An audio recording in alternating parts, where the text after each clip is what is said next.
Hey, what's going on everybody? It's ETAPRIME back here again. Today we're going to be taking a look at the all-new Anbernic RG353M. If you're not aware, the M on these devices stands for metal, and recently we took a look at the RG353P, which came in a really funky form factor. Some people loved it, some people didn't like it. Personally, I'm a big fan of it. We also took a look at the RG353V, and this is definitely one of my favorites they've released in a while, and it really comes down to the form factor. Plus, it's just really nice to see a vertical handheld every once in a while. But in this video, we're taking a look at the brand new RG353M. When it comes to the P, V, and M, they're all using the same CPU, the Rockchip RK3566. So when it comes to emulation across the board, we're going to be seeing the same kind of performance. So don't worry about missing out on any kind of performance gains from this device. But we do have some significant upgrades, like the shell itself, totally different form factor, and it is coming in a lot thinner than the other two devices. Plus, obviously, it is constructed of metal, but we also have Hall sensor analog sticks here instead of regular old analog sticks, so we should get better accuracy, and we don't have to worry about stick drift down the road. It is coming in a lot heavier than the other two devices, given that it is constructed of aluminum, but it does feel super solid. I mean, build quality here is top notch when it comes to these Anbernic devices, and yeah, this is definitely looking really nice. I'm really liking the form factor here. We've got that 3.5-inch IPS display, but I will tell you, if you've got larger hands, then this might be a bit small for you. So just keep that in mind. It is a very small form factor handheld, and that was really the point when they were trying to come out with the metal version. But they are offering this in two different color variants. What we have here is the deep purple. They're also offering a blue, and I think the deep purple looks really good. Taking a look around the device, up top here we've got our function button, USB Type-C for charging, mini HDMI. We've also got another USB Type-C port for OTG or on-the-go storage, and a 3.5mm audio jack. Moving around to the bottom, it does have dual stereo speakers built in, which actually sound really good. And we've also got two micro SD card slots. So basically we can run our Linux operating system from one of them and store our ROMs on the other. And keep in mind, this is a dual boot system, so we can run Linux and Android. We've got a couple more buttons over here on the right hand side, like our power button and our reset button. And moving over to the left hand side, we've got our volume up and down. It is using the trusty old Anbernic D-pad. They've spent a lot of time designing this and getting it right. I think this is one of the best D-pads on the market when it comes to these handhelds. And as you can see, the analog sticks are the smaller Switch style sticks, so if you're not into those, you probably won't like these, even though these are using Hall sensors instead of a regular old analog stick. If you're not familiar with these Hall sensors, basically instead of using a physical connection, it's using a magnetic field in there to detect where that analog stick is placed, resulting in a more accurate and consistent analog stick. Plus, we don't have to worry about stick drift down the road. And real quick, I wanted to give you a look around back here. We've got those rubber pads, and they do help out with gripping the unit itself, but also when you set this thing down, it's not going to slide around on the desk. So like I mentioned, for the CPU here, we've got the RK3566. It's a quad-core Cortex A55 ARM CPU up to 1.8 GHz. For the GPU, we've got the Mali G52 2EE, 2 GB of LPDDR4 RAM. It does have 32 GB of eMMC storage built in, and this is where Android's going to be running from, but we'll run Linux from one of the micro SD cards, and we've got dual slots here. Up to 512 GB cards will work in this unit. A 3.5-inch IPS display at 640 by 480, and it does support multi-touch, so it comes in really handy when you're messing around with Android.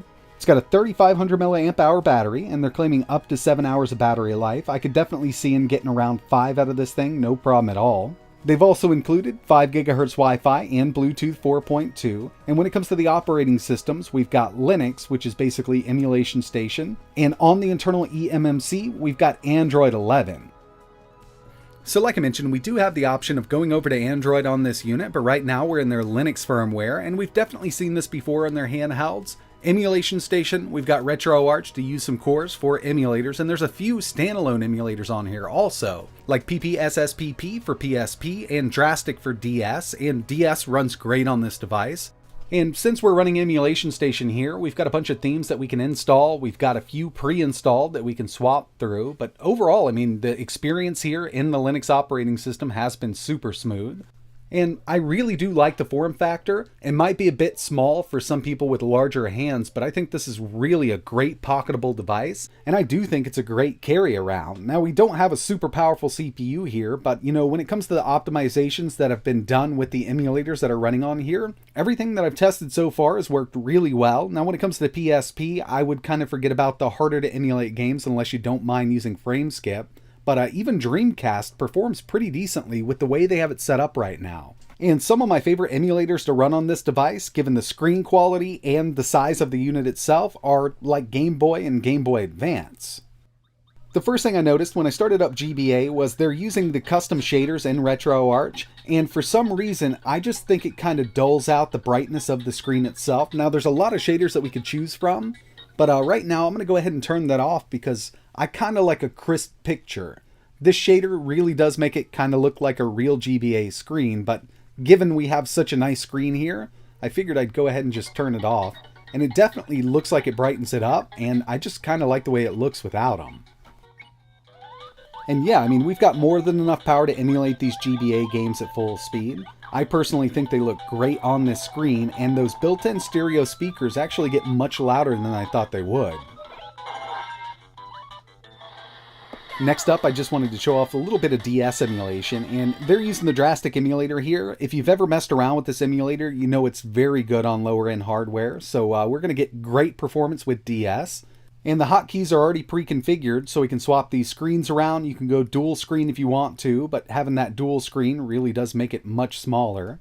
So my favorite thing to do here is just have the main play screen up, and if you ever need to switch over, all you got to do is hit that hotkey. But these DS games also run really well on this handheld.